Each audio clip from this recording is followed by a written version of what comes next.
Hello, dear students. Welcome all. Welcome back to our YouTube platform, Rohit's Academy. Guys, Telangana స్టేట్లో results వచ్చేసిన తర్వాత group 1 మెయిన్స్కి సంబంధించి different kinds of ప్రాబ్లమ్స్ని లేకపోతే ఇష్యూస్ని స్టూడెంట్స్ ఫేస్ చేస్తున్నారు. అందులో 2 థింగ్స్, అంటే ఎక్కువ మంది స్టూడెంట్స్ నన్ను కన్సల్ట్ అవుతున్న ఆస్పెక్ట్స్ గురించి. ఫస్ట్ థింగ్ రీకౌంటింగ్ గురించి, అండ్ సెకండ్ థింగ్ తెలుగు మీడియంలో మార్క్స్ రావడం లేదంట, తెలుగు మీడియం నుంచి ఇంగ్లీష్ మీడియంకి షిఫ్ట్ అవ్వాలనుకుంటున్నాము. సో షిఫ్ట్ అవ్వాలా వద్దా? షిఫ్ట్ అవ్వాలనుకుంటే వాళ్ళు ఎటువంటి ప్రికాషన్స్ తీసుకోవాలి? ప్రికాషన్స్ కాదు, యాజ్ ఎ బ్రదర్గా సో బెస్ట్ ఎక్స్పీరియన్సెస్తో బెస్ట్ సజెషన్ మీకు ఇస్తాను. అండ్ సేమ్ అలాగే రీకౌంటింగ్కి సంబంధించి కూడా. రీకౌంటింగ్ అంటే 480 వచ్చిన వాళ్ళు రీకౌంటింగ్ గురించి నాకు కాల్ చేశారు. అలాగే 380 వచ్చిన వాళ్ళు కౌంట్ చేశారు. Every student number of calls recounting గురించి నేను రిసీవ్ చేసుకున్నాను. సో ఇప్పుడు ఈ వీడియోలో రీకౌంటింగ్ గురించి చాలా clear cut or crystal clear స్పష్టత ఇవ్వాలనుకుంటున్నాను. సో వీడియోని చివరి దాకా చూడండి. సో తెలంగాణ గ్రూప్ 1 మెయిన్స్కి సంబంధించి రీకౌంటింగ్ పైన ఉన్న మేజర్ థింగ్ ఏంటంటే, సార్ రీకౌంటింగ్ వేయాలా వద్దా? కొన్ని సందర్భాల్లో స్టూడెంట్స్ అన్ని పేపర్లు రీకౌంటింగ్ పెట్టిన స్టూడెంట్స్ని నేను చూశాను. సో ఎక్కువ మార్కులు ఆల్మోస్ట్ 490, 480 వచ్చిన అయితే తెలుగు మీడియం ఆస్పిరెంట్స్ ఎక్కువగా రీకౌంటింగ్ పెట్టాలా అని అడిగిన సందర్భాలు ఉన్నాయి. సో దానికి సమాధానంగా ఫస్ట్ పాయింట్ ఏంటంటే, ఇది రీకౌంటింగ్ మాత్రమే, రీవాల్యుయేషన్ కాదు. I just tell you an example. Revaluation అంటే ఫర్ సపోజ్ ఎగ్జామినర్ మూడ్ని బట్టి, సిచ్యువేషన్ని బట్టి, అంటే ఫర్ సపోజ్ మీరు ఒక ఎగ్జామ్ చాలా బాగా రాశారు, అందులో 150కి అట్లీస్ట్ 100 మార్క్స్ వరకు ఎక్స్పెక్ట్ చేస్తున్నాను. సరే మీరు 100 ఎక్స్పెక్ట్ చేస్తున్నా, కొంచెం అటు ఇటుగానైనా 85, 90 కొంచెం రావచ్చు. కానీ అటువంటి పేపర్లో నీకు ఒక 50, 60 మార్క్స్ మాత్రమే వస్తే ఖచ్చితంగా కాజ్ ఆఫ్ కన్సర్న్. అరే ఇంత బాగా రాశాను, ఎందుకు మార్కులు రాలేవు? దానికి కొన్ని ఛాన్సెస్ ఉండొచ్చు. మేబీ ఎగ్జామినర్ ఒక పేపర్ని పూర్తిగా ఇవాల్యుయేట్ చేసి మార్క్స్ వేయకుండా మిస్ అవ్వచ్చు. లేకపోతే మీరు బాగా రాసినప్పటికీ తన మూడో లేకపోతే ఇంకేదో సిచ్యువేషన్లో మంచి మార్కులు వేయకపోవచ్చు. అఫ్ కోర్స్ ఇదంతా ఈజీగా ఉండదు. ఖచ్చితంగా 2 to 3 స్టేజెస్ ఆఫ్ రీవెరిఫికేషన్ ఉంటుంది. అంటే మళ్ళీ ప్రూఫ్ రీడింగ్ లాగా మళ్ళీ చెక్ చేసుకొని ఇటువంటి ఛాన్సెస్ ఉండవు. అయితే మేబీ ఛాన్సెస్ ఉంటే రీవాల్యుయేషన్ అనే ఆప్షన్ మనకిస్తే, రీఇవాల్యుయేషన్ అనే ఆప్షన్ ఇస్తే ఇటువంటి చిన్న తప్పిదాలు మారి మార్కులు పెరగడానికి ఛాన్సెస్ ఉంటాయి. సో రీవాల్యుయేషన్లో మోర్ ఛాన్సెస్ ఉంటాయి. ఎందుకంటే కొన్నిసార్లు థింగ్స్ జరుగుతాయి. మనకు చూడొచ్చు 10th క్లాస్లో, ఇంటర్మీడియట్లో బాగా రాసిన దానికి తక్కువ మార్కులు వేసడం కానీ, కొన్నిసార్లు మార్కులు వేయడం మర్చిపోవడం అటువంటివి ఉంటాయి. సో ఇది ప్రెస్టీజియస్ ఎగ్జామినేషన్, తెలంగాణ స్టేట్లో the most prestigious exam group 1. So అటువంటి తప్పిదాలు ఉండవు. సో ప్రాబ్లం ఏంటంటే, రీవాల్యుయేషన్లో మోర్ పాజిటివ్ థింగ్స్ని ఎక్స్పెక్ట్ చేసుకోవడానికి ఛాన్సెస్ ఉంటాయి. కానీ ఇప్పుడు రీవాల్యుయేషన్ అనే ఆప్షన్ కంప్లీట్గా క్లోజ్ అయింది. అంటే నువ్వు చాలా బాగా రాసిన ఒక క్వశ్చన్కి ఎక్కువ మార్కులు ఎక్స్పెక్ట్ చేయొచ్చు అనే కాన్సెప్ట్ మొత్తం పోయింది. రీవాల్యుయేషన్ అనే ఆప్షనే లేదు, ఓన్లీ రీకౌంటింగ్. సో ఇప్పుడు రీకౌంటింగ్ చేయాలా వద్దా అని అడుగుతున్న స్టూడెంట్స్కి నా సమాధానం చూడండి గైస్. సేమ్ రీకౌంటింగ్కి సంబంధించి ఫస్ట్ ఆఫ్ ఆల్ ఇక్కడ కూడా మైండ్ థింగ్, అంటే మీ రిస్క్ టేకింగ్ కెపాసిటీ. ఇప్పుడు ఫర్ సపోజ్ మొత్తం క్వశ్చన్స్కి ఒక కౌంట్ చేసుకుంటే 100 వచ్చాయనుకోండి, మీకు అంటే జనరల్గా కౌంటింగ్ మిస్టేక్స్, హ్యూమన్ ఎర్రర్ వల్ల కౌంటింగ్ మిస్టేక్స్ అవ్వడానికి ఛాన్సెస్ ఉంటాయి. ఫర్ సపోజ్ మనం ఒక 50,000 రూపీస్ని కౌంట్ చేసేటప్పుడు అందులో నంబర్స్, సో అవి 100 ఉన్నాయా, 98 అంటే 500 రూపీస్ నోట్స్ ఎంత ఉన్నాయి, కొంచెం ఒకసారి కౌంట్ చేస్తే 98 వస్తుంది, ఒకసారి కౌంట్ చేస్తే 99 వస్తుంది, ఇంకొకసారి కౌంట్ చేస్తే 100 వస్తుంది. అంటే కరెక్టే, కానీ మనకున్న పనుల్లో మన ఫోకస్ అంతా కాన్సన్ట్రేషన్ ఒక దగ్గర ఉన్నప్పుడు, లేకపోతే సరిగ్గా థింగ్స్ వల్ల సరిగ్గా కౌంట్ చేయం, 1కి 2, 3 సార్లు కౌంట్ చేస్తే కరెక్ట్ కౌంట్ వస్తుంది. సో ఇక్కడ అంటే ఒక 100 మార్క్స్, 100 నోట్స్ని కౌంట్ చేయడానికి, అంటే సేమ్ ఎగ్జామ్ టైంలో కూడా కౌంటింగ్ చేస్తారు. కానీ అక్కడ ఎగ్జామినర్ ఫోకస్ లేకపోతే ఎగ్జామినర్ యొక్క కాన్సన్ట్రేషన్, సీరియస్నెస్ని బట్టి కొంచెం మేబీ, అంటే ఉంటామని చెప్పట్లేదు, మేబీ అంటే ఏదైనా కౌంట్ మిస్ అయ్యిందో అది హ్యూమన్ ఎర్రర్. అయితే ఇటువంటి ఛాన్సెస్ కూడా ఉండవని నేను బలంగా అనుకుంటున్నాను. ఎందుకంటే ఒక్కలే కాదు, 1కి 2, 3 రీవెరిఫికేషన్స్ చేస్తున్నారు. సో కౌంట్ విషయంలో ఉండదు అని. సో ఇప్పుడు ఇక్కడ ఏమవుతుందంటే, మేబీ ఇటువంటి నేను ఇంతకు ముందు చెప్పినప్పుడు ఎగ్జాంపుల్ వల్ల, హ్యూమన్ ఎర్రర్ వల్ల నీకు 60 మార్కుల దగ్గర 52 వస్తే, సో ఒక 8 మార్క్స్ పెరగవచ్చు. సేమ్ నీకు 52 మార్క్స్ రావచ్చు, దాన్ని కౌంట్ చేసినప్పుడు 60కి పెరగొచ్చు. అంటే ఇక్కడ ఏందంటే రిస్క్ టేకింగ్.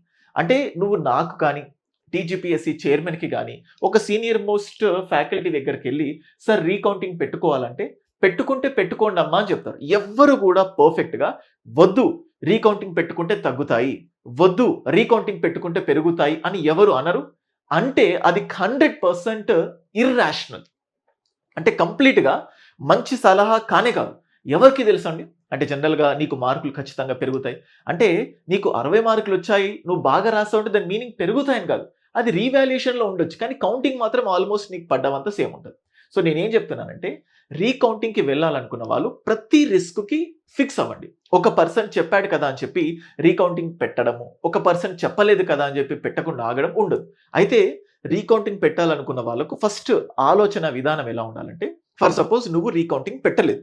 ఎందుకు లేనిపోని రిస్క్ అని చెప్పి రీకౌంటింగ్ పెట్టలేదు. నీ ఫ్రెండ్ రీకౌంటింగ్ పెట్టుకున్నాడు. ఫర్ సపోజ్ ఆయనకు రీకౌంటింగ్‌లో మార్కులు పెరిగితే, రేపు నీ మైండ్‌లో ఇట్లాంటి ఆలోచనలు రావద్దు. అరే! నా ఫ్రెండ్‌కి రీకౌంటింగ్ చేస్తే మార్కులు పెరిగాయి. ఒక 10 మార్కులు పెరిగాయి. నేను కూడా రీకౌంటింగ్ చేసుంటే బావుండేది. నాకు కూడా పెరిగుండేవేమో. ఇటువంటి ఆలోచన మీరు పెట్టుకోకండి. మీరు రీకౌంటింగ్ పెట్టుకోవట్లేదు అని ఫిక్స్ అయిపోతే, రేపు భవిష్యత్తులో ఇటువంటి ఆలోచనలొచ్చినా అవి దగ్గరికి ఎందుకంటే ఆ పెయిన్ ఉంటుంది. ఎందుకంటే ఒక 10 మార్కులతో సెలెక్ట్ అవ్వడానికి ఛాన్సెస్ ఉండొచ్చు. అర్రే! ఎందుకు చేయలేదు అనే భావన ఎప్పటికీ ఉండదు. సో కాబట్టి మీరు రీకౌంటింగ్ పెట్టకపోతే ఇంకా దాని గురించి ఆలోచించకండి. ఫ్యూచర్‌లో అయినా ఎప్పుడైనా అరే! చేసుంటే అని థింగ్స్. ఫర్ సపోజ్ రీకౌంటింగ్ పెట్టారు. మార్కులు తగ్గాయి. తగ్గినప్పుడు సేమ్ మళ్ళీ అప్పుడు ఫ్యూచర్‌లో తగ్గిన తర్వాత అస్సలు చేసుండాల్సి ఫర్ సపోజ్ ఇప్పుడు 435 కట్ ఆఫ్ ఉంది. మీరు రీకౌంటింగ్ పెట్టారు. ఒక 5, 6 మార్కులు తగ్గాయి. మీరు 428కొచ్చారు. అంటే రీకౌంటింగ్ పెట్టకపోయి ఉంటే నేను సెలెక్ట్ అయ్యి ఉండేవాడిని. ఈ బాధ ఏదైతే ఉంటదో ఆ పించింగ్ సెన్సేషన్ ఎప్పటికీ ఉంటది. అందుకే నేను చెప్తుందేంటంటే మీకు మార్కులు తగ్గొచ్చు, పెరగొచ్చు, అలాగే ఉండొచ్చు. అన్ని సందర్భాలు చెప్తున్నాను. ఇక చెప్పొచ్చాడులే అని మాత్రం అనుకోకండి. ఒక ప్రాక్టికల్ థింగ్ చెప్తున్నాను. సో మీరు రీకౌంటింగ్ పెట్టాలనుకున్నప్పుడు do not go with any expectations. ఖచ్చితంగా మార్కులు పెరుగుతాయి, ఖచ్చితంగా మార్కులు తగ్గుతాయి అని అనుకోకండి. రిస్క్ చేసేయండి. అంటే పెట్టాలనుకుంటే అంటే అప్లై చేసేసేయండి. జస్ట్ వదిలేయండి. ఎందుకంటే ఆ ఫీలింగ్ అనేది ఎప్పటికీ మనకు తుంచివేస్తూ ఉంటుంది. ఎందుకంటే ఏం తెలీదు. ఇప్పుడు ఇవాళ మార్నింగే నాకు కాల్ వచ్చింది. 476 మార్క్స్ వచ్చాయి. అంటే ఫస్ట్ ఆఫ్ ఆల్ 476కి లిస్ట్‌లో ఉంటానా లేదా అని ఒక భయం. రీకౌంటింగ్ పెడితే 480 ఒక 4, 5 మార్కులు పెరిగి ఇంకా సేఫ్ సైడ్ ఉండొచ్చేమంటారు. మరి అదే 476 అంటే పెరుగుతావని ఎంత పాజిటివ్‌గా ఉన్నావో తగ్గితే? సో నేనేమంటున్నానంటే గో విత్ రిస్క్. మళ్ళీ ఆ రిజల్ట్ ఎండ్ ప్రొడక్ట్ ఏదైతే ఉంటుందో, ఆ ఎండ్ ప్రొడక్ట్ విషయంలో విచారించకండి. అంటే అనవసరంగా తగ్గాయి, అనవసరంగా అంటే అప్లై చేసుంటే బాగుండేది. Do not think. అందుకే నేను చెప్పాను. గవర్నమెంట్ ఇటువంటి పాపం స్టూడెంట్స్‌కి మెంటల్ టార్చర్ పెట్టకుండా ఒకేసారి అందరికి రీకౌంటింగ్ చేయించండి. ఇంకా మంచిది చెప్పాలంటే రీవాల్యుయేషన్ చేయించండి. ఈ బాధలన్నీ ఉండవు గదా! బట్ అది అంత ఈజీ గాదు. మన డిమాండ్ పైన ఉంటది. సో ఇది రీకౌంటింగ్, రీవాల్యుయేషన్ నేను చెప్తోంది. సో ఇది 100% మీ పైన డిపెండ్ అవుతది. ఎందుకంటే మళ్ళీ ఇప్పుడు రోహిత్ సార్‌కి అడిగి, సార్ రోహిత్ సార్ రీకౌంటింగ్ పెట్టుకోమన్నాడు. నేను చెప్పాను రీకౌంటింగ్ పెట్టుకోమని. ఫర్ సపోజ్ తగ్గాయి. అప్పుడేమవుతది యూ నో ఆహ్, ఆహ్, దాన్నేమంటారు? దానివల్ల వచ్చిన బాధంతా నాకే ఎనక్ట్ చేస్తారు. ఈ అనవసరంగా రోహిత్ సార్‌కి అడిగాను. ఈయన పెట్టుకోమన్నాడు. మార్క్స్ తగ్గాయి. అదే రీకౌంటింగ్ పెరిగాయనుకోండి, నాకు తక్కువ ఇస్తారు క్రెడిట్. ఎందుకంటే సరే రీకౌంటింగ్ అంటే సిట్యుయేషన్ అట్లుంటది. సో కాబట్టి ఎవ్వరికీ క్రెడిట్ ఇవ్వకండి. అది తగ్గినా, పెరిగినా మీరు మీ చేతుల్లో కాలిక్యులేటెడ్ రిస్క్ తీసుకోండి. సో తగ్గినా, పెరిగినా దానికి సిద్ధంగా ఉండండి. అదే మళ్ళీ మళ్ళీ నేను చెప్తున్నాను. ఇంకా ఎవరికి అడగకండి. It all depends on you. ఎవ్వరి దగ్గర కూడా స్పష్టంగా, పక్కగా, కరాకండిగా బల్లగుద్ది రీకౌంటింగ్ చేస్తే మార్కులు పెరుగుతాయి, మార్కులు పెరగవు అని ఎవ్వరు కూడా చెప్పరు. ఇది థింగ్. అండ్ దీని తర్వాత next important point, first point అయిపోయింది. సెకండ్ పాయింట్, తెలుగు మీడియం వాళ్ళు ఇంగ్లీష్ మీడియంకి షిఫ్ట్ అవ్వడానికి సంబంధించి. సో గైస్ ఇదొక హైపోథెటికల్ క్వెషన్ చెప్పాలంటే. ఇప్పటి వరకు జరిగిన థింగ్స్ వల్ల ఏమైందంటే తెలుగు మీడియం అభ్యర్థులందరిలో కూడా మైండ్‌లో తెలుగు మీడియంకి మార్కులు రావు, తెలుగు మీడియం పైన వివక్ష చూపిస్తున్నారు అని ఆ థాట్ ఏదైతే ఉంటుందో అది బలంగా మీ బ్రెయిన్‌లో దిగిపోయింది. ఎందుకంటే నేను Rohit's academy mains achievement programme roadmap అని చెప్పాను. అంటే ఇట్లా కొంచెం కొంచెం తగ్గి ఒక 100 మందినే తీసుకుంటానని. Almost 75% of the students join అయ్యారు. అయితే నా దాంట్లో జాయిన్ అయిన 75% నా స్ట్రెంగ్త్‌లో 75% స్టూడెంట్స్‌లో నేను చూసిన కామన్ థింగ్ ఏంటంటే తెలుగు మీడియం వాళ్ళు ఎక్కువ మంది ఇంగ్లీష్ మీడియంలోకి షిఫ్ట్ అయ్యారు. ఎక్కువ మంది. ఈ 75%లో ఒక 20% ఆఫ్ ద స్టూడెంట్స్ ఎందుకు? ఈ రామ్ యాప్ కోర్సులు ఎందుకు జాయిన్ అయ్యారంటే, తెలుగు మీడియం నుంచి ఇంగ్లీష్ మీడియంకి షిఫ్ట్ అవుతున్నారు. పెడుతున్నారు. సార్ మేము తెలుగులో మార్కులు అంటే నేను చెప్పలేనండి. నేనే కాదు ఎవరు చెప్పలేరు. సార్ తెలుగు మీడియంలోనే రాయాలా? ఇంగ్లీష్ మీడియంకి షిఫ్ట్ అవ్వాలా? అంటే ప్రతి ఫ్యాకల్టీకి ఒక సందిగ్ధంలో, ఒక డైలమాలో ఉంచే క్వెషన్. సో, తెలుగు మీడియం నుంచి ఇంగ్లీష్ మీడియంకి షిఫ్ట్ అవ్వాలా? అవ్వకూడదా? దానిపైన నా ఓన్ ఎక్స్‌పీరియన్స్‌తో నేనేదో గాల్లో మేడలు కట్టినట్టు, ఏదో ఇష్టం వచ్చినట్టు చెప్పట్లేదు. నాకున్న ఎక్స్‌పీరియన్సెస్‌తో ఒక చిన్న కేస్ స్టడీ మీకు చెప్పి, మీరు ఏం చేయాలో చెప్తాను. సో, ఫస్ట్ థింగ్ నేను తెలుగు మీడియం యాస్పిరెంట్స్‌కి యూపీఎస్‌సీ సివిల్ సర్వీసెస్ టీచ్ చేశాను. 2018 నుంచి టీచ్ చేస్తున్నాను. తెలుగు మీడియం అంటే అంతకుముందు వేరే బ్యాచెస్‌కి టీచ్ చేశాను. బట్ తెలుగు మీడియం యూపీఎస్‌సీ వాళ్ళకు 2018 నుంచి టీచ్ చేస్తున్నాను. అందులో నేను ప్రతి స్టూడెంట్ సైకాలజీని అర్థం చేసుకున్నాను. తెలుగు మీడియంలో చదవాలనుకున్నప్పుడు చాలా కృత నిశ్చయంతో, చాలా బలమైన సంకల్పంతో వస్తారు. ఒక తెలుగు మీడియం పర్సన్‌కి ర్యాంక్ వచ్చిన తర్వాత అప్పట్లో రోనాకి, గోపాలకృష్ణకి ర్యాంక్ వచ్చినప్పుడు చాలా మంది తెలుగు మీడియం పైన మక్కువ చూపారు. రీసెంట్‌గా కూడా ఇంకొక పర్సన్‌కి వచ్చింది. కానిస్టేబుల్‌గా ఉంటూ ఆయన తెలుగు మీడియంలో రాసారని చెప్పి. ఇలాంటివి విని చాలా మంది తెలుగు మీడియంలో ప్రిపేర్ అవ్వడానికి వస్తారు. కానీ ప్రిపేర్ అవుతున్నప్పుడు వాళ్ళ మైండ్ సెట్ వచ్చినప్పుడు ఎంత స్ట్రాంగ్ అయితే ఉన్నారో అంత స్ట్రాంగ్‌గా ఉండాలి. మాకు మెటీరియల్స్ సరిగ్గా లేవు. సో, కాబట్టి తెలుగు మీడియంలో ఎంత చదివినా కష్టం అని చెప్పి మళ్ళీ ఇంగ్లీష్ మీడియంకొచ్చేస్తారు వాళ్ళు. సరే ఒక అటెంప్ట్ అయిపోయింది. ఫెయిల్ అయిపోయారు. ఇంగ్లీష్ మీడియంకొచ్చారు. ఆ ఇంగ్లీష్ మీడియంలో ఇంకా ఇమడలేరు. They cannot tolerate or they cannot continue in thought English medium. ఆ పోటీని తట్టుకోలేక, ఆ లాంగ్వేజ్ అర్థం అవ్వలేక, ఇంగ్లీష్ మీడియంలో రాయలేక సతమతమవుతూ మళ్ళీ తెలుగు మీడియం. ఈ swings to and fro, Telugu to English, English to Telugu. ఇటువంటి స్వింగ్స్ చేసి ఆల్మోస్ట్ ఇప్పటి వరకు 7 సంవత్సరాలైంది కదా! ఇప్పటి వరకు ఒక్క ప్రిలిమ్స్ అయిన సందర్భం కూడా లేదు. 2018 స్టూడెంట్స్ ఇంకా ఒక్క ప్రిలిమ్స్ కూడా క్వాలిఫై అవ్వలేదు. అంటే ఎందుకు? ఇదంతా matter of mindset. So, అదే అనుభవంతో చెప్తాను. సో, ఎవరైతే ఫస్ట్ స్టిల్ ఇంకా తెలుగు మీడియంలోనే రాయాలనుకుంటే తెలుగు మీడియంలోనే ఎగ్జామ్ రాయాలనుకుంటే ఫస్ట్ వాళ్ళకి నేను చెప్తోందేంటంటే, so, the first thing is that మీరు రాసేటప్పుడు ఎగ్జామ్‌కి వెళ్ళే కంటే ముందు తెలుగు మీడియం అంటే ఇప్పటివరకు ప్రాబ్లమ్ వచ్చింది. దానర్థం రేపు ప్రాబ్లమ్ వస్తదని కాదు. ఎందుకంటే గవర్నమెంట్ రెక్టిఫై చేయొచ్చు. ఇప్పుడు వచ్చిన ఇష్యూస్‌ని బేస్ చేసుకొని గవర్నమెంట్ క్లియర్ కట్ ఇన్‌స్ట్రక్షన్ ఇవ్వచ్చు. తెలుగు మీడియం ఇవాల్యుయేటర్స్ మీరు జాగ్రత్తగా ఇవాల్యుయేట్ చేయండి. ఇటువంటి వివక్ష చూపించకండి అని నెక్స్ట్ ఎగ్జామ్‌లో చెప్పొచ్చు. ఎవరికీ తెలుసు. How government reacts. లేకపోతే ఇవాల్యుయేటర్ కూడా ఇవన్నీ చూసారుగా జరుగుతున్నవని. ఎందుకొచ్చిన బాధ తెలుగు మీడియం వాళ్ళకు కూడా లిబరల్‌గా చేద్దాం అనుకోవచ్చు. So, what ever it may be still Telugu మీడియంలో ప్రిపేర్ అవ్వడం తప్పు కాదు. తెలుగు మీడియంలో 500 దాటిన వాళ్ళు ఉన్నారు. తెలుగు మీడియంలో 450కి పైగా వచ్చిన వాళ్ళు ఎంతో మంది ఉన్నారు. కానీ వాళ్ళకి ఇంకా మంచి మార్కులు రావాలి. To be frank. ఇప్పుడు మ్యాటర్ అది కాదు. So, mind set. రేపు ఎగ్జామ్ వరకు ఎందుకంటే ఎగ్జామ్ ప్రిపేర్ అవుతున్న ప్రతిసారి తెలుగు మీడియంలో చదువుతున్నాం. మార్కులు వెయ్యరు. అంటే ఒకవైపు సీరియస్‌గా చదువుతావు. ఇంకొక వైపు ఎగ్జామ్‌లో సెలెక్ట్ అవ్వను. అంటే నీ మైండే సీరియస్‌గా చదివిస్తోంది. నీ మైండే ఎగ్జామ్‌లో నీకు మార్కులు రావు. ఆ 2 ఇన్‌స్ట్రక్షన్స్ ఇస్తే ఈ రెండిటి మధ్యలో సతమతం అవుతూ ఉంటావు. సో, టైమ్ అంతా వేస్ట్. సో, ఫస్ట్ నీ బ్రెయిన్‌ని ప్రోగ్రామ్ చేసుకో. నేను 100% తెలుగు మీడియంలో రాస్తాను. మెరుగుపరుచుకుంటాను. ఇంకా ఇంప్రూవ్ అవుతాను తెలుగు మీడియంలో. I do not want to listen any kind of things. నేను ఏవి కూడా వినదలుచుకోలేదు. నాకు తెలుగు మీడియమే రెస్క్యూ అంటే తెలుగు మీడియమే నాకు ఆధారం. నాకు వేరే ఛాన్స్ లేదు. ఇంకా మెరుగుపడతాను. తెలుగు మీడియంలో తక్కువొచ్చిన దాఖలాలేం లేవు. తెలుగు మీడియంలో కూడా 500 ప్లస్ వచ్చాయి.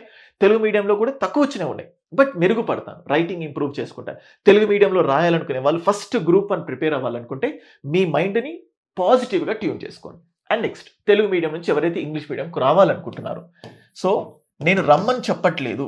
ఇది లవ్ జిహాదీ లాగా. So, it's not like that. Telugu నుంచి ఇంగ్లీష్ మీడియంకి రమ్మని నేను చెప్పట్లేదు. రావడం నేను ఆపలేను.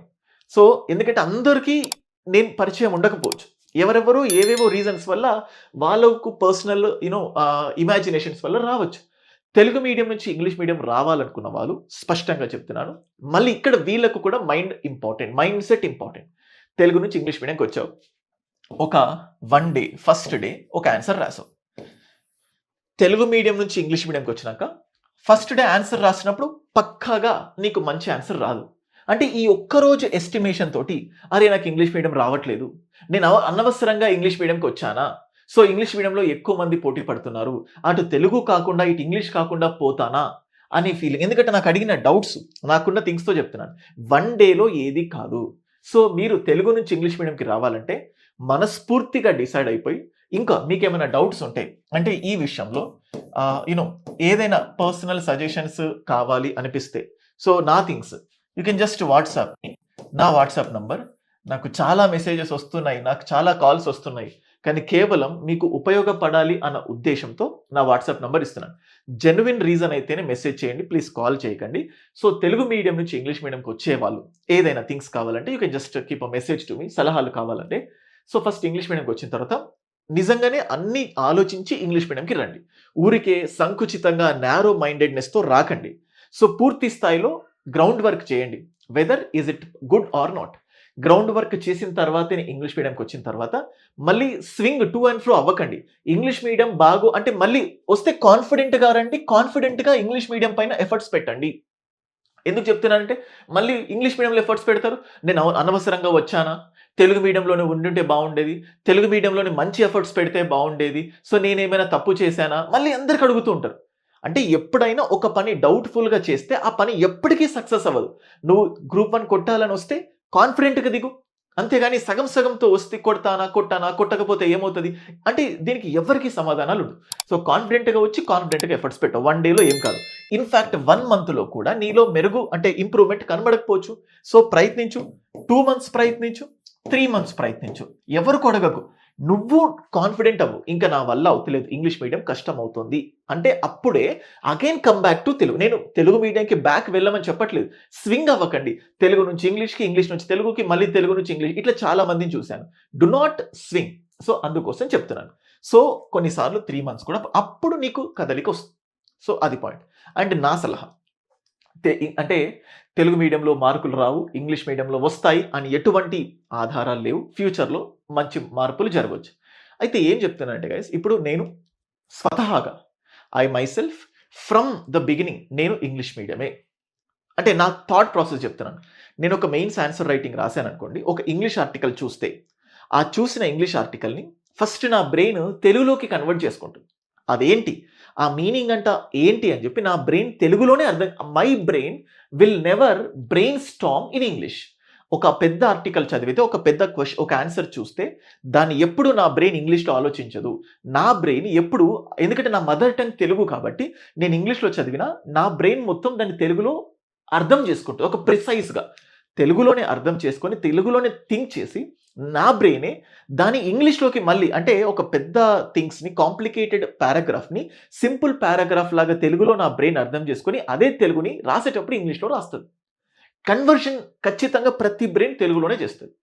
అంటే ఇక్కడ ఏమవుతుంది, నువ్వు తెలుగులో రాసి ఇంగ్లీష్కి వెళ్ళాలంటే, ఎందుకంటే నేను చెప్తుందంటే సార్ నేను తెలుగు నుంచి ఇంగ్లీష్ మీడియంకి వస్తున్నాను, అప్పుడు అన్ని ఇంగ్లీష్ మీడియం బుక్స్ చదవాలా అంటే మళ్ళీ నా ప్రిపరేషన్ 0 నుంచి స్టార్ట్ చేయాలా, నవ్వు వస్తుంది. అలా చేయకండి గైస్. అలా చేస్తే ఇన్ని రోజుల శ్రమ పూర్తిగా వేస్ట్ అవుతుంది. అంటే నువ్వు తెలుగులో ఉంటే ఎకానమీ కాన్సెప్ట్స్ ఏం మారవు, పాలిటీ కాన్సెప్ట్స్ ఏం మారవు, హిస్టరీలో ఉన్న ఫ్యాక్ట్స్ ఏవి మారవు. తెలుగు అంటే నా బ్రెయిన్ ఇప్పుడు హిస్టరీలో ఉన్న స్టోరీ మొత్తం, పాలిటీలో ఉన్న కంటెంట్ మొత్తం, జాగ్రఫీలో ఉన్న కంటెంట్ మొత్తం నా బ్రెయిన్లో ఉంటే అదంతా తెలుగు లాంగ్వేజ్లోనే ఉంటుంది. అంటే ఒక తెలుగు అంటే వర్డ్స్ కావు, ఎక్స్ప్రెషన్ అంటే దాని మీనింగ్. అయితే సో దాన్ని నేను ఇంగ్లీష్లో రాస్తున్నాను, నీకు ఆల్రెడీ మొత్తం డిఫాల్ట్గా తెలుగులోనే నీకు అర్థమైంది. నువ్వు ఇంగ్లీష్ మీడియంకి షిఫ్ట్ అవుతున్నావు అంటే దాని మీనింగ్ మొత్తం మళ్ళీ ఇంగ్లీష్ మీడియం బుక్స్ చదవాల్సిన అవసరం లేదు. నువ్వు చదివిన ఇప్పుడు తెలుగు అకాడమీ బుక్ ఉంటుంది, అందులో ఇన్ఫ్లేషన్ ఉంటుంది, ద్రవ్యోల్బణం ఉంటుంది. సో స్టేట్ అంటే ఇప్పుడు ఫర్ సపోజ్ ఇంగ్లీష్ అంటే నువ్వు చదివిన తెలుగు మీడియం బుక్లో శాసనసభ అంటే దాని స్టేట్ లెజిస్లేచర్ అంటాం. నువ్వు చదివిన తెలుగు మీడియం బుక్లో ఉపరాష్ట్రపతి, వైస్ ప్రెసిడెంట్. సో నువ్వు చదివిన తెలుగు మీడియం బుక్లో సింధు నాగరికత అంటే దాని మీనింగ్ ఇండస్ వ్యాలీ సివిలైజేషన్. అంటే నువ్వు చదివిన తెలుగు మీడియం బుక్లోని టర్మ్స్ ఏవైతే ఉంటాయో ఆ టర్మ్స్ని ఇంగ్లీష్లో ఏమంటారో తెలుసుకోండి. అప్పుడు నీకు మొత్తం కాన్సెప్ట్ నీ బ్రెయిన్లో ఉంటుంది, ఆ టర్మ్స్ కూడా ఇంగ్లీష్లో ఉంటుంది. నీ దగ్గర ఉన్నదంతా కూడా నువ్వు ఇంగ్లీష్ మీడియంలో రాయాలంతే. షిఫ్ట్ అయ్యే వాళ్ళకు నేను ఇస్తున్న సలహా, అవ్వమని చెప్పట్లేదు. అవ్వాలనుకునే వాళ్ళు మళ్ళీ 0 లెవెల్ నుంచి అన్ని కొత్త బుక్స్ చదవాల్సిన అవసరం లేదు. You just need an intelligent work. So అది చేయండి. అయితే ఇంకొంతమంది సార్ నాకు ఇంగ్లీష్లో గ్రామటికల్ ఎర్రర్స్ ఉన్నాయి గైస్ చెప్తున్నాను, నేను యూపీఎస్సీ బ్యాచ్ని రన్ చేస్తున్నాను. యూపీఎస్సీ అండ్ ఈ యూపీఎస్సీ బ్యాచ్లో నేను number of evaluation Hyderabad IAS academy వేదికగా ఎన్నో ఆన్సర్ స్క్రిప్ట్స్ని ఇవాల్యుయేట్ చేస్తాను. 100లో 90% ఆఫ్ ద స్టూడెంట్స్‌కి గ్రామర్ ఎర్రర్స్ ఉన్నాయి. ఇన్‌ఫాక్ట్ నా విషయంలోనే నేను యాస్పిరెంట్‌గా ఉన్నప్పుడు చాలా సందర్భాల్లో నా ఇవాల్యుయేటర్ ఢిల్లీలో గ్రామర్ ఇంప్రూవ్ చేసుకోండి, గ్రామర్ ఇంప్రూవ్ చేసుకోండి అని చెప్పారు. ఎవ్రీ స్టూడెంట్‌కి గ్రామర్ మిస్టేక్ ఉంటుంది. ఆ గ్రామర్ తెలుసుకోవాలంటే నువ్వు ప్రెజెంట్ టెన్స్, పాస్ట్ టెన్స్ ఇవన్నీ అవసరం లేదు. బేసిక్ థింగ్స్ నేర్చుకో. అది తెలుగు మీడియం వాళ్ళకైనా గ్రామర్ ఎర్రర్ ఉంటది. ఇంగ్లీష్ మీడియం వాళ్ళకైనా గ్రామర్ ఎర్రర్ ఉంటుంది. దాన్ని తెలుసుకోండి. ఇంగ్లీష్ మీడియంలో జరిగే అడ్వాంటేజ్ ఏందంటే కర్సివ్ రైటింగ్ రాసే వాళ్ళకి. ఎందుకంటే పేపర్ మీద రాసేటప్పుడు పెన్ను కదలదు, ఇంక కంటిన్యూగా పెన్ను అంటే రాసి మళ్ళీ ఆన్సర్ లిఫ్ట్ చేసి అంటే తెలుగు మీడియంలో పదం పదం గ్యాప్ ఉంటుంది కదా! లిఫ్ట్ చేస్తాం. అప్పుడు టైం వేస్ట్ అవుతది. ఇంగ్లీష్ మీడియం వాళ్ళు డైరెక్ట్‌గా కర్సివ్ కాబట్టి ఇలా రాసుకుంటూ వెళ్ళిపోతారు. అదొక అడ్వాంటేజ్ అంతే. సో, ఒక బ్రదర్‌గా ఒక ఒక రేషనల్‌గా అంటే చాలా చాలా దాన్నేమంటారు? సో, మంచి థింగ్స్ అంటే దాన్నేమంటారు? మంచి సలహా. సో, రేషనల్ డెసిషన్ ఎలా ఉండాలి? ఏంటి? సహేతుకతతో కూడిన నిర్ణయం. హేతుబద్ధమైన సలహా నేను ఈ వేదిక మీదుగా ఇవ్వాలనుకుంటున్నాను. తెలుగు మీడియంలో కంటిన్యూ చేస్తాను అనుకునే వాళ్ళు మైండ్‌ని స్ట్రాంగ్‌గా పెట్టుకొని ఎటువంటి డిస్ట్రాక్షన్స్‌కి, డీవియేషన్స్‌కి లోనవ్వకుండా తెలుగు మీడియం పైన శ్రద్ధ చూపించండి. ఇంకా ఇంప్రూవ్ అవ్వండి. తెలుగు నుంచి ఇంగ్లీష్ మీడియం అవ్వాలి అనుకునే వాళ్ళు మళ్ళీ జీరో లెవెల్ నుంచి అవసరం లేదు. సో, చిన్న చిన్న ప్రాక్టీసెస్, చిన్న చిన్న మోడిఫికేషన్స్ చేస్తే బావుంటుంది. సో, మళ్ళీ సార్ మీరు చెప్పండి. ఎలా చెప్తానండి? మీరంటే నాకు తెలీదు. మీరు రాండమ్‌గా నాకు ఫోను చేసి నేను తెలుగు నుంచి ఇంగ్లీష్ మీడియంకి వెళ్ళాలనుకుంటున్నాను. మీరేమంటారు? ఎలా చెప్పొచ్చు? అంటే మీరు ఒక గ్రూప్ 1కి ప్రిపేర్ అవుతున్న అభ్యర్థులు. రేపు ఫ్యూచర్‌లో ఒక డిస్ట్రిక్ట్ కలెక్టర్ అవ్వబోతున్నారు. ఒక డీఎస్పీ అవ్వాలనుకుంటున్నారు. అటువంటివి ఏ మీడియంలో రాయాలో మీకు కాన్ఫిడెన్స్ ఉండదా? ఇప్పుడు నాకు తెలిసిన నా బ్రదర్ అనుకోండి. వాడిని చిన్నప్పటి నుంచి చూస్తాను. అది వాడు ఎలాంటి వ్యక్తో, వాడు ఏం చేస్తే బావుంటుందో నాకు తెలుస్తది. మీరనేవాళ్ళు రాండమ్‌గా ఎక్కడి నుంచో నాకే కాదు, మీరెవరికో ఫోన్‌లు చేస్తారు. వాళ్ళకి తోచిన సలహా చెప్తారు. అది మీకు సెట్ అవ్వదు. మీకేం సెట్ అవుతదో మీకే తెలుస్తది. సో, కాబట్టి తెలుగు నుంచి ఇంగ్లీష్ మీడియం విషయంలో సహేతుకమైన నిర్ణయం తీసుకోండి. సో, మళ్ళీ చెప్తున్నాను. సో, అది ఇర్రాషనల్, ఇన్‌జస్ట్ అంటే న్యాయబద్ధమైన నిర్ణయం తీసుకోండి అని మళ్ళీ చెప్తున్నాను. సో, అది రీకౌంటింగ్ గురించి, రీవాల్యుయేషన్ గురించి and Telugu to English medium దానికి సంబంధించి చాలా క్రిస్టల్ క్లియర్ వీడియో మీకు హెల్ప్ అయ్యే విధంగా చెప్పాను అని అనుకుంటున్నాను. And small information. So, Rohit's academy mains achievement programme అని చెప్పి మీకు స్టార్ట్ చేశాను. చూడండి ఇక్కడ. ఇందులో ఓన్లీ 100 స్టూడెంట్స్‌ని మాత్రమే తీసుకుంటున్నాను. దీని మెయిన్ ఉద్దేశ్యం ఏంటంటే, ఒకేసారి టెస్ట్ సీరీస్ మీరు మార్కెట్‌లో చాలా చూస్తారు. కానీ ఇది చాలా చాలా డిఫరెంట్. ఇది చాలా చాలా డిఫరెంట్. నేను చెప్తున్నాను చూడండి. ఒకే రోజు 15 క్వెషన్‌లు రాయాలంటే ఎవరికైనా బద్ధకమేస్తుంది. దానికి ఇప్పుడు ఫర్ సపోజ్ ఒక వీకెండ్‌లో మొత్తం సిలబస్, హిస్టరీ మొత్తం సిలబస్ కంప్లీట్ చేయాలంటే భయమేస్తది. దాన్ని నేనేం చేశానంటే, మీకిక్కడ కనబడుతుంది చూడండి. డే 1 మార్చ్ 31న ఇది స్టార్ట్ అవుతుంది. ఎవ్రీ డే 2 క్వెషన్స్ మీకివ్వడం జరుగుతుంది. అటు తెలుగు మీడియంలో, ఇటు ఇంగ్లీష్ మీడియంలో. అంటే చూడండి, ఇది సీనియర్ యాస్పిరెంట్స్‌కి చాలా బెనిఫిషియల్. ఎంత యూనిక్‌గా డిజైన్ చేశాను. ఇటువంటి ప్రోగ్రామ్ స్టేట్ మొత్తంలో ఎక్కడ లేదు. నా బ్రెయిన్ చైల్డ్ ఇది. ఎందుకు తీస్తున్నాను? ఎందుకంటే నేను యూపీఎస్సీ ప్రిపేర్ అయ్యేటప్పుడు నేను 2 మెయిన్స్ అంటే 5 మెయిన్స్ రాసాను. 2 మెయిన్స్ క్వాలిఫై ఇంటర్వ్యూకెళ్ళాను. అంటే మెయిన్స్‌లో నాకొచ్చి మంచి మార్కులు రావడానికి కారణం ఏంటంటే, అంటే ఫస్ట్ టైమ్ అంటే మెయిన్స్ అవ్వలేదు. తర్వాత ఏం చేశాను, ఒక నార్మల్‌గా వెబ్‌సైట్స్ ఉంటాయి యూపీఎస్సీకి సంబంధించి. వాళ్ళు డైలీ ఒక క్వెషన్ ఇస్తారు. ఆ క్వెషన్‌ని నేను రాస్తూ ఉండేవాడిని. దాన్ని నేను పోస్ట్ చేసేవాడిని. అలా పోస్ట్ చేసి నాకు కొంతమంది ఫీడ్‌బ్యాక్ ఇచ్చేవాళ్ళు. అంటే ముచ్చటేసేది. ఫీడ్‌బ్యాక్ ఇస్తున్న కొద్దీ మళ్ళీ రాయాలనిపించేది. అలా రోజుకి 1 రాసాను. 1 మాక్సిమం 2. అలా రాస్తూ నా రైటింగ్ 6 నెలల్లో చాలా మెరుగుపడింది. సో, నేను యూపీఎస్సీ ఇంటర్వ్యూకి వెళ్ళేంత స్థాయిలో మెరుగుపడింది. అట్లాంటి ఆలోచనతో, నాకున్న అనుభవంతో ఇది నేను డిజైన్ చేశాను. చాలామంది వర్క్ చేస్తూ ఉన్నారు. అంటే ఏదో ప్రైవేట్ జాబ్. సో, సిలబస్ అయిపోయింది. పూర్తి స్థాయిలో ఆన్సర్స్ రాయాలనిపించదు. ఒక 2 ఆన్సర్స్ లేకపోతే అట్‌లీస్ట్ ఒక ఆన్సర్. రెండిట్లో కనీసం ఒకటైనా రాయండి. రాసిన ప్రతి దానికి ఇవాల్యుయేషన్. ఇవాల్యుయేషన్ మీకు 24 అవర్స్‌లో లభిస్తుంది. 24 గంటల్లో మీకు ఇవాల్యుయేషన్ అనేది లభిస్తుంది. అండ్ మీరు కూడా 24 గంటల్లోనే రాయాలి. ఇచ్చాం గదా అని చెప్పి ఈ 31ది సెకండ్ రోజు రాస్తా అంటే కుదరదు. అంటే మీ పైన ఒక ప్రెషర్. ఏ రోజుకి ఆ రోజు రాయాలి. రాయకపోతే ఇవాల్యుయేషన్ ఉండదు అని చెప్పినప్పుడు మీలో భయం పుట్టి ఖచ్చితంగా రాస్తారు. ఏ రోజుకి ఆ రోజు రాస్తారు. మేము కూడా ఏ రోజుకి ఆ రోజు ఇవాల్యుయేషన్ చేస్తాము. మంచి ఫీడ్‌బ్యాక్ ఇస్తాము. ఇంతకుముందు వీడియోలోనే. సో, ఎట్లయితే అట్లా ఈసారి ఖచ్చితంగా గ్రూప్ 1 మెయిన్స్‌లో మంచి మార్కులు కొట్టాలి అన్నట్టు ఒక వీడియో చేశాను. మంచి స్పందన వచ్చింది. 100 మంది నేను టార్గెట్ పెట్టుకున్నాను. మార్చ్ 31 వరకు ఆల్మోస్ట్ 76 మెంబర్స్ జాయిన్ అయ్యారు. అంతకు మించి నేను తీసుకోదలుచుకోలేదు. వీళ్ళకు ఎవ్రీ డే ఇది కూడా మొత్తం మంత్లీ అమౌంట్ తీసుకుంటున్నాను. ఒక మంత్ నీకు నచ్చకపోతే నెక్స్ట్ మంత్ ఆపేస్తావు. ప్రతి ఇన్‌స్టిట్యూట్‌లో స్టూడెంట్స్ టెస్ట్ సీరీస్‌కి జనరల్‌గా బయట రూ. 15,000, రూ. 20,000 ఒకేసారి వచ్చి కడుతున్నారు. కట్టి ఒక్క టెస్ట్ కూడా రాయట్లేదు. మీరు డబ్బులు కడుతున్నారు but you are not writing test. ఇక్కడ అలా కాదు. నువ్వు డబ్బులు కట్టి నువ్వు ఇవాల్యుయేషన్ చేసుకున్న దానికే నువ్వు కడుతున్నావు. నీకున్న పర్సనల్ రీజన్స్‌తో నెక్స్ట్ మంత్ లేకపోతే నువ్వు ఆపేస్తావు. సో, ఆ విధంగా ఈ ప్రోగ్రామ్‌ని డిజైన్ చేయడం జరిగింది. ఎవ్రీ వీక్ ఒక సెక్షన్ అయిపోతుంది. ఇప్పుడు ఇది ఇండియన్ హిస్టరీ. మీకు ఇక్కడ కనబడుతుంది చూడండి. సో, నేను ఇంకా జూమ్ అంటే నాకు డిస్ట్రాక్షన్స్ వస్తాయి. మీకు క్లియర్‌గా కనిపిస్తుంది. ఈ పీడీఎఫ్ నేను నా టెలిగ్రామ్ గ్రూప్‌లో ప్రొవైడ్ చేశాను. రోహిత్స్ అకాడమీ అని టెలిగ్రామ్ ఉంటుంది. దాంట్లో ప్రొవైడ్ చేశాను. చూడండి. సో, ఫస్ట్ ఇది అంటే హిస్టరీలో సెకండ్ యూనిట్, హిస్టరీలో థర్డ్ యూనిట్, ఇండియన్ హిస్టరీలో ఫోర్త్ యూనిట్. ఇప్పుడు నెక్స్ట్ చూస్తే ఫిఫ్త్ యూనిట్. అంటే 5 డేస్‌లో ఇండియన్ హిస్టరీ టోటల్‌గా అయిపోయింది. మీరు ఆల్రెడీ చదివేసి ఉన్నారు. 5 రోజుల్లో ఇండియన్ హిస్టరీ కంప్లీట్ చేయలేను అంటే నేను ఈ ప్రోగ్రామ్ మొత్తం 6 మంత్స్‌కి డిజైన్ చేశాను. అంటే 6 మంత్స్‌లో నువ్వు రివైజ్ చేస్తున్నావు. ఇది ఫాస్ట్ అవుతుందంటే నువ్వు ఇంకెప్పుడు ప్రిపేర్ అవుతావు. నువ్వు ఆల్రెడీ సిలబస్ అయిపోయింది కాబట్టి ఫాస్ట్‌గా రివైజ్ చేయాలి. అయితే ఇక్కడ థింగ్ ఏంటంటే ఒక యూనిట్ ఈజీ ఉంటుంది, ఒక యూనిట్ కష్టంగా ఉంటుంది. దాని ప్రకారం నువ్వు డిజైన్ చేసుకో. సో, 5 డేస్‌లో ఇండియన్ హిస్టరీ పైన ఒక్కొక్క కోర్ క్వెషన్, ఒక్కొక్క కరెంట్ అఫైర్స్ క్వెషన్. రెండేనా అనిపిస్తాయి. నువ్వు ఫస్ట్ ఆ 2 రాసి చూడు. అంటే 15 అంటే ఒక సూడో సాటిస్ఫాక్షన్. అంటే ఒక రాంగ్ సాటిస్ఫాక్షన్‌లో బ్రతుకుతున్నావు. రెండేనా అంటే నువ్వు 2 రాసిన తర్వాత సాటిస్ఫై అవ్వు. 15 క్వెషన్స్ అని చెప్పి నేను చెప్పాననుకోండి. అమ్మ 15 క్వెషన్స్ ఇవాల్యుయేట్ చేస్తాడంట రోజు అంటే, నువ్వు రోజు 15 క్వెషన్‌లు రాస్తావా? రాయవు. రోజు 2 అంటే మనిషికి ఒక పాజిటివ్ యాటిట్యూడ్ వస్తది. అబ్బా! 2 రాద్దాంలే, ఇవాల్యుయేట్ చేస్తారులే, చూద్దాంలే. మీరు ఒక్క 1 మంత్ కట్టి చూడండి. సో, ఇక్కడ ఎందుకు ఈ అమౌంట్ కూడా ఎందుకు పెట్టాను అంటే ఫ్యాకల్టీ టైమ్ కన్స్యూమింగ్. ఎంత అంటే మీ ఇవాల్యుయేషన్ ఫీడ్‌బ్యాక్ ఇవ్వటప్పుడు ఒక్కొక్క స్టూడెంట్‌కి ఆల్మోస్ట్ ఒక 20-30 మినిట్స్ పడతది కూడా. రోజు 2 అంటే. సో, కాబట్టి వాళ్ళకు మోటివేషన్ ఉండాలి, మీకు మోటివేషన్ ఉండాలి. సో, ఖచ్చితంగా ఇది ఒక విప్లవాత్మకమైన కోర్స్ ఇది. మెంటార్‌షిప్. సో, మీరిక్కడ చూడండి. అండ్ అలాగే సిక్స్త్ డే ఎస్సే. ఒక రోజు ఎస్సే. ఒక వారంలో 5 రోజులు అంటే మెయిన్స్ క్వెషన్స్ రాస్తావు. ఒక రోజు essay. And next day video explanation. అంటే మనం ఇప్పటివరకు నేను ఏదైతే ఈ 1 వీక్‌లో ఎన్నో పేపర్స్ ఇవాల్యుయేట్ చేస్తాం కదా!